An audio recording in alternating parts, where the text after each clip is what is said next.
गांव दड़ी खुशहाल में मुंतखब नुमाइंदों की जानिब से काम न कराने पर गांव वालों ने उनसे उम्मीदें तोड़कर गांव का कच्चा रास्ता अपनी मदद आप के तहत बनाना शुरू कर दिया। गांव के मुअज़्ज़ज़ रईस नवाब तोनियो ने गांव वालों की तकलीफ को महसूस करते हुए गांव बोहड़ से लेकर गांव दड़ी खुशहाल तक 2 किलोमीटर के फासले पर कच्चे रास्ते को बनवाने के लिए ट्रैक्टर ट्रालियों के जरिए मिट्टी उठवाकर रास्ते पर डलवाई।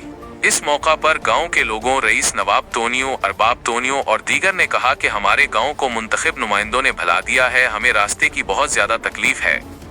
कच्चा रास्ता होने की वजह से बरसात और रात के वक्त इमरजेंसी में गांव से बाहर नहीं निकल सकते।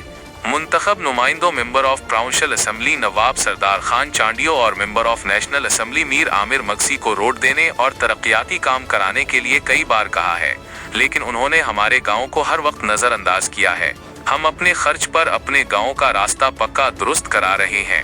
THN न्यूज़ अवाम जे ॾुखनि दर्दनि ऐं मसइलनि जे आवाज़ खे उजागर कंदड़ चैनल।